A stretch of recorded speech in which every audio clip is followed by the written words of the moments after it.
Hello! You might notice I am not Cami, which is true. My name is Tulips and I'll be doing the voiceover today. With that in mind, Cami wrote this in first person, so just pretend I'm them. Anyways, in this video I'll show you how to build this incredibly small rooted dirt farm, along with some upgrades that can automatically convert the dirt into either mud or clay. It can get you either 3,400 or 4,300 dirt an hour, depending on how you use it, but more on that later. A world download, schematic, timestamps, and other useful things can be found in the description.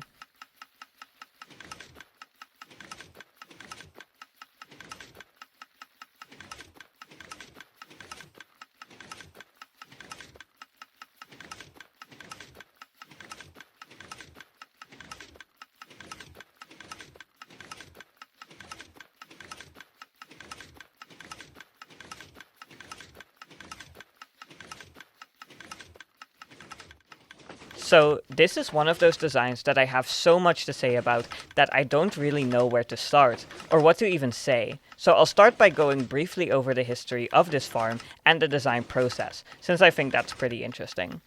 Like a lot of my farms, this design started in our survival world, when my partner needed a lot of an item, in this case mud blocks, and I thought I might have a good idea on how to farm it.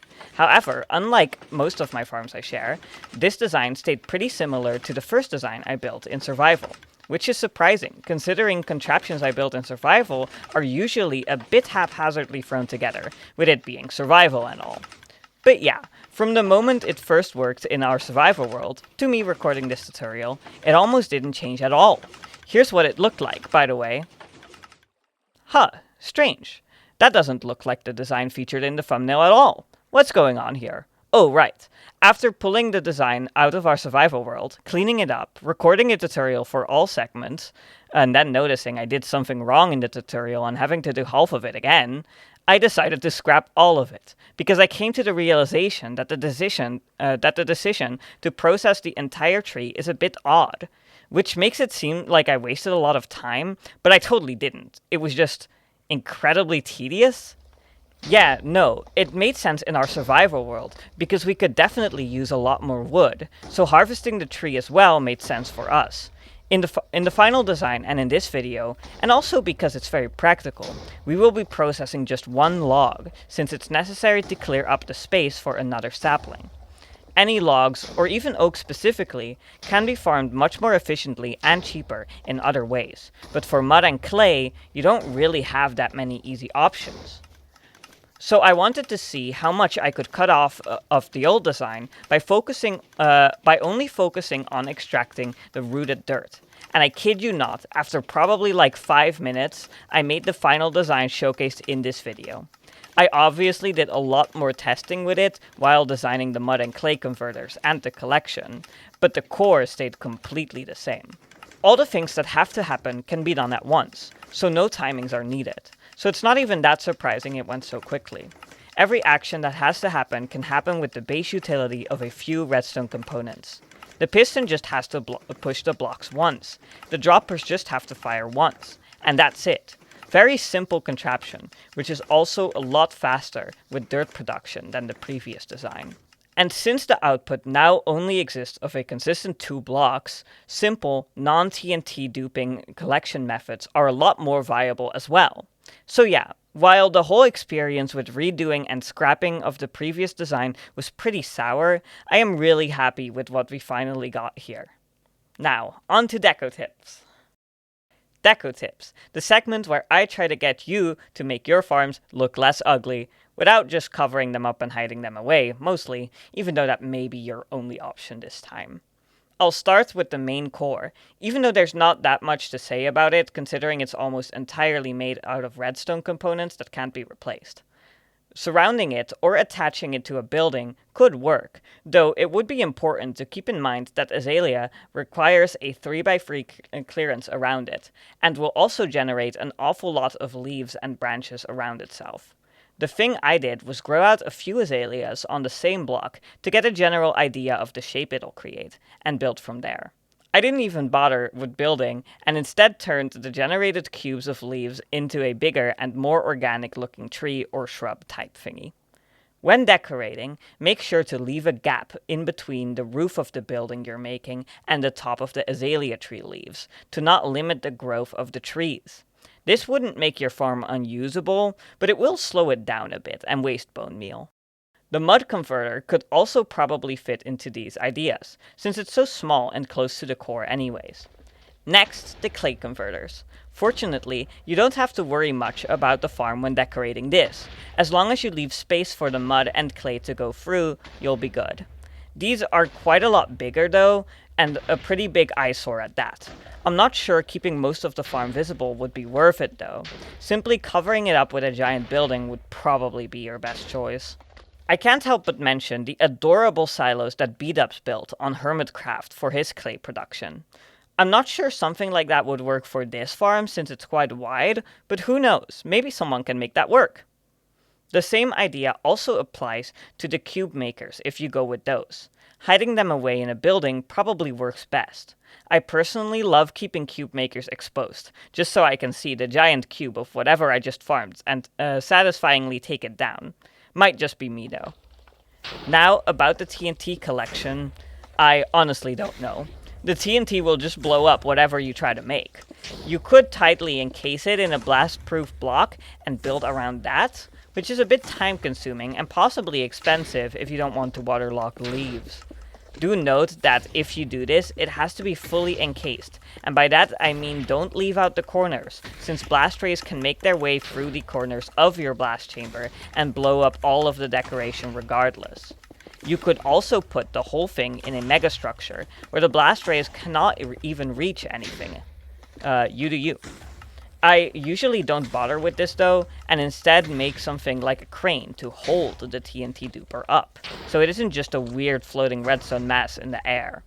Other than that, I just make the surroundings a bit more fitting / pretty, where they won't explode and leave it at that. That's about it, I think. I'm especially curious how some of you will make this one look, so if you do make it look cool, feel free to show me on Discord @ChemiBlank. I'd love to see it. Anyways, enough about decorating, onto the farm overview. Actually, before the farm overview, I feel a need to compare this farm to other methods of dirt, mud, and clay farming, since I'm pretty sure I'm the first to release a design like this. The methods I'll be comparing it to are 2x2 spruce podzol farming, automatic azalea farming, and simply using dirt as an input for a mud and/or clay conversion, since these are by far the most popular methods for farming these resources. First, farming dirt with spruce. This method is niche in and of itself, and the reason is pretty obvious. It's hard. Having to deal with both a large platform and a large tree is hard, and will be expensive. The method in this video isn't at all. The two benefits spruce has is that its rate cap is much higher, and that it's the only way to automatically get plain dirt directly from a farm. For these reasons, you will someday see a dirt farm like this from me, though also mainly because whatever I came up with is comically less expensive and smaller than the few already existing designs, and I kind of just want to show it for the sake of showing it. Next up, we have automatic azalea farms, using the same mechanics as in this video, but doing it all automatically, by bone mealing moss. As someone who has designed a pretty decent one of these, I think the whole playerless aspect absolutely does not justify building one of these over this video's design. Well, I mean, there are obviously still situations in which you'd prefer a playerless one. For example, if you want to play while obtaining items from the farm, and not just AFK. But you know what I mean. The effort to reward ratio is just not it. They are a lot harder and more expensive to set up, while getting a fraction of the rates. They are also a lot less bone meal efficient. Which does not have to matter that much, however, lag very quickly catches up with these designs. Having to run multiple moss farms and the azalea farm itself simultaneously can become really laggy if you want comparable rates. Let's look at this design, for example. A design by a person whose name I can't pronounce, that I pulled from TMCC, an archive that actually does only archive the best of the best designs. It is modular, though the world download in the archive has a setup of 8 modules, which coincidentally makes a very comparable amount of items to my design. When I have my Minecraft settings as low as they can be, while using performance enhancing mods, I simply cannot run this farm with a playable frame rate. And that is without actually running the moss farms required to fuel this farm, which apparently 8 modules use up 39 shulker boxes worth of bone meal an hour, which adds up to 67,000 bone meal an hour. Yeah, never mind. I'd like to see anyone get a steady stream of 67,000 bone meal an hour without exploding their computer. So, yeah, point made, I think. You can't have something playerless and play it while it's running, while also having comparable rates. Lastly, and the most comparable, using dirt directly for mud and clay. Since the core of my farm is so tiny, there's practically no difference between farm size and cost compared to a dirt to mud converter. However, farms using dirt only require a single block stream, which does allow them to be quite a bit faster for a comparable cost. Quite a lot faster, actually. Like, quadruple the speed if you put a little effort in. This makes the dirt method seem obviously better, but where are you gonna get all that dirt from? Chances are you probably have a few stacks from just doing things. Tends to happen. But they'll be processed quite quickly by such a fast machine. And then what? A dirt farm? We previously established that those aren't easy at all. Gonna dig out more land? Yeah, have fun with that. Now compare this to this video's method, which uses moss, azalea, and bone meal to create mud, which can very easily be mass farmed by even the smallest moss farm. It is actually quite funny how much of the moss blocks and azalea saplings you get when you don't turn it all into bone meal. For example, this is probably the simplest moss farm out there, and one module will get you this amount of moss blocks and azalea saplings an hour, while also supplying itself with sufficient bone meal. You don't need nearly as much of those items though, so you can only collect a small portion of the moss items and compost the rest. This allows you to get quite a lot more mud and clay long term, with less interference needed and less dirt wasted. Okay, that's enough comparing. Hope you're sold. Thinking about it now, I did go a bit hard on the other methods, so I feel a need to say that there are definitely uses for the other methods as well, obviously. It's just that I generally prefer this method, and hope you will too, which I've probably made obvious enough by now. Okay, yeah, finally onto the farm overview now. The core of this farm works from 1.17 till the current version, and the whole mud and clay conversion only works as of 1.19, as mud was added in that update. The farm isn't directional, nor locational. It also isn't dimension specific, so it can be built wherever you want. Using the farm is quite simple, and will stay the same whether you use it for dirt, mud, or clay. First, fill these chests with bone meal. Depending on the mode you use, you might only need to fill one chest. Next, fill these 2 chests, one with moss and the other with either azalea or flowering azalea. Keep in mind that you cannot put both azalea and flowering azalea in. It has to be either one or the other. When you want to use the farm, flick this lever and stand against this iron bar. Make sure there's at least 2 azalea in your offhand and just one single moss block in the first clear slot in your hotbar. Now aim just below the dispenser and either hold down the right mouse button or bind the keyboard key to your use input. To get the most out of this farm, you can bind the keyboard key to your use input, which is normally bound to right mouse click. When holding down a keyboard key instead, you'll place blocks a lot faster than when holding down a mouse button. Though you won't be able to make the input persist. That require a key wait or an external program if you'd want to AFK. Note that you will need to fill that second chest with bone meal if you're using this method. Holding your mouse button has the benefit of being able to make the input persist. By reloading your resource pack, which you can do by pressing both the F3 key and the letter T at the same time, while also holding down the mouse button. You can then let go of everything, and the game will act as if you're still holding your mouse key. However, it will be a little slower than this farm is capable of with the other method. A third method you could use for this farm is an external tool, like an auto clicker. This would be the same speed as the keybind method. Just make sure your server allows the use of those when using them on a server. Now, about the collection setups. The tutorial will be split into different parts, with different options for collection. The first part will show you how to make the main core, next, a mud converter, and then both a cube maker and the TNT duper setup for collection. After that comes the clay converter, and only a TNT collection method for that. I won't show you how to build collection for just rooted dirt, and no cube maker for clay, since I feel like those are redundant to show, as you can probably figure it out yourself from other tutorials. If you do need help, a world download for every setup can be found in the description. There will also be a setup for clay that's a lot smaller, but will only convert a small amount of the mud. Now, onto the materials list. Like previously mentioned, the tutorial will be split to show multiple setups. Instead of showing the material list of each setup before their part, I thought it'd be easier to show them one by one in the same section. At first, we have the materials for the core. I'll be using andesite as my building block and granite as my scaffolding block, since they're both easy to count. You can use any block you want though.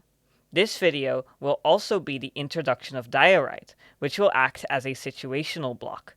In this case, it's for the spot under the farm, which is only necessary if said block under the farm is originally a block that can support an azalea.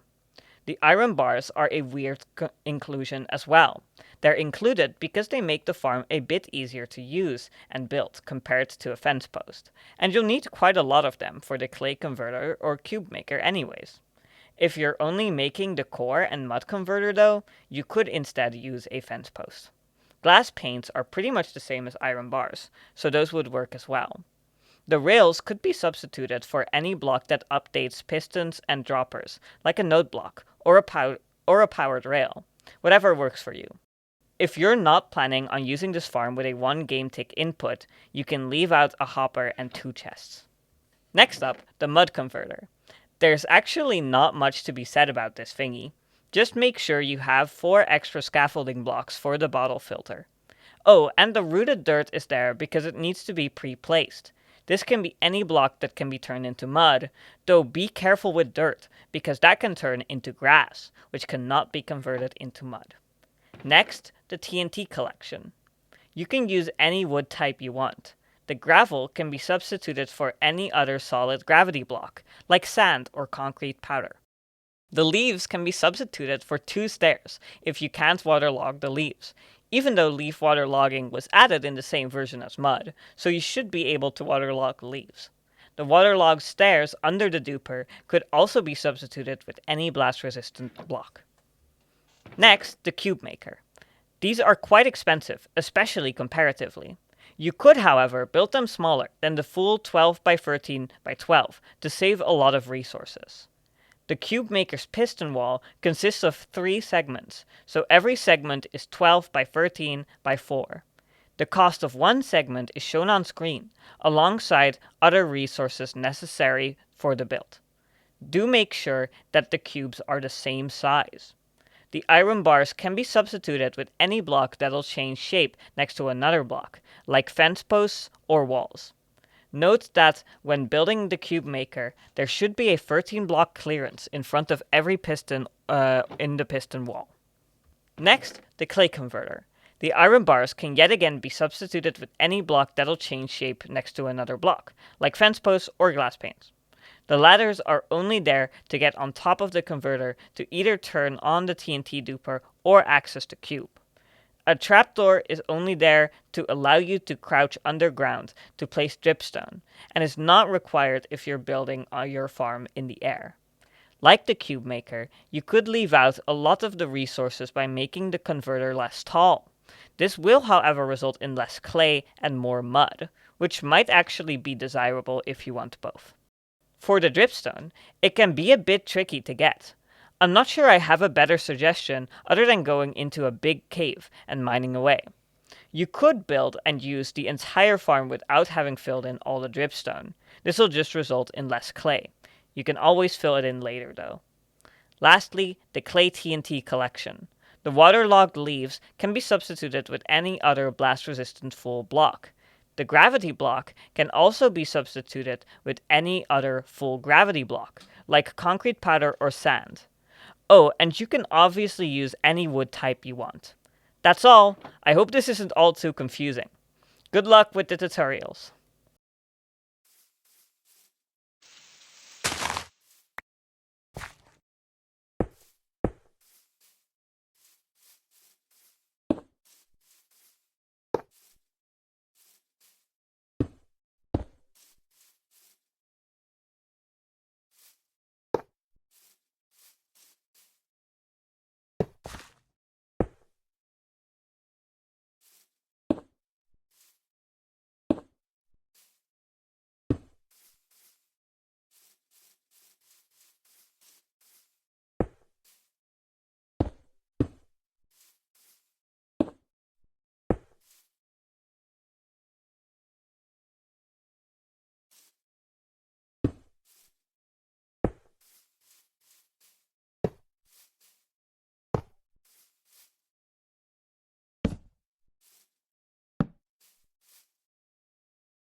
And that's all I have to show you.